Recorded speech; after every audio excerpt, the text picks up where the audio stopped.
Assalamu alaikum. Today on Nuran Academy, we discuss the legacy of Maryam al-Astrolabi. If you benefit, please support by subscribing and sharing as a sadaqah. This quote, it really captures something profound, doesn't it? For centuries, people saw the stars as more than just beautiful lights. They were a map, a clock, a compass, all gifted by the Creator.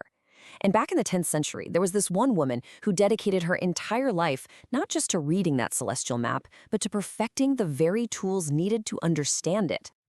And that's a really important question, right? Because today, we tend to put science in one box and spirituality in another. But for Maryam al-Astrolabi and the world she lived in, well, they were deeply, deeply connected. The answer to why they were so connected shows us why getting things exactly right wasn't just a smart idea, it was a sacred duty. So let's dive into that. All right, so to really appreciate what Maryam accomplished, we first need to get a picture of the world she lived in. And let me tell you, it was a world that was absolutely desperate for precision. Just think about the absolute fundamentals of daily life for a Muslim. Your 5 daily prayers, they're all tied to the exact position of the sun. The Qibla, the direction you face to pray, you have to know it for your prayer to even be valid. And what if you're a merchant or a traveler? Navigating by the stars was literally the difference between life and death, a successful trip versus being lost in the middle of the desert or at sea. So you see, in this world, accuracy wasn't some kind of luxury, it was a lifeline for your body and for your soul. So with stakes that high, who was the person that could rise to meet this incredible challenge? Well, let's meet the mind behind the instrument, Maryam al-Astrolabi. Now, Maryam's story, it isn't one of those aha moments or some accidental discovery. No, she was raised in a house just filled with knowledge. Her father was actually a famous maker of astrolabes himself. And he passed down more than just his tools and equipment to her. He gave her something far more valuable, a deep, rigorous tradition of learning and an absolute commitment to excellence.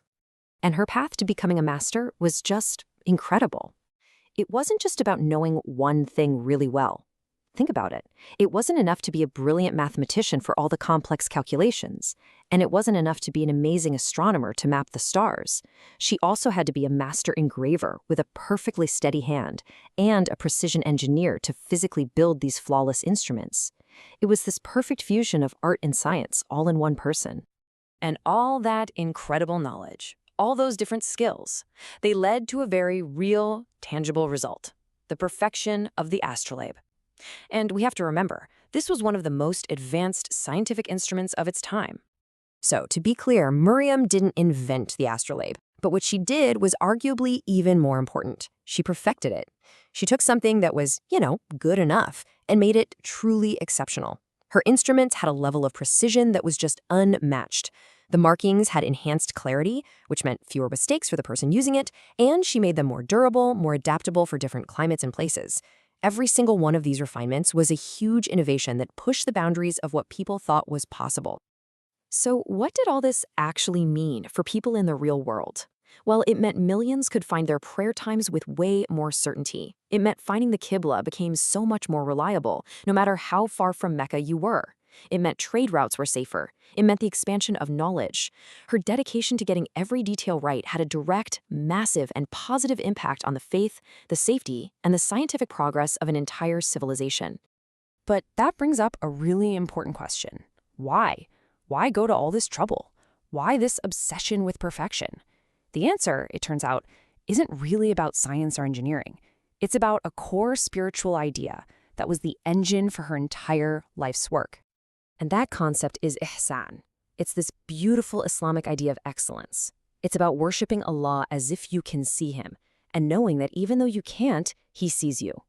It's this deep understanding that any action, literally anything you do, if it's done with the right intention and to the very best of your ability, becomes an act of worship. For Maryam, this wasn't just some nice idea or philosophy. It was the code she lived by as a craftswoman. And when you understand that, everything clicks into place. Her work wasn't just craftsmanship anymore. Every single meticulously calculated degree, every perfectly engraved line on that piece of brass, that was an expression of her devotion. Her craft became her ibadah. Her workshop was her prayer space. So what does this incredible legacy, forged all the way back in 10th century Aleppo, mean for us right here, right now? Well, the lesson is both profound and completely timeless. Here's the thing. Mariam al-Astrolabi isn't exactly a household name, is she?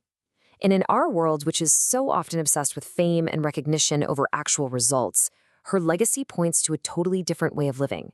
She wasn't looking for the spotlight. She just focused on the work because she knew that true value isn't measured by how many people know your name.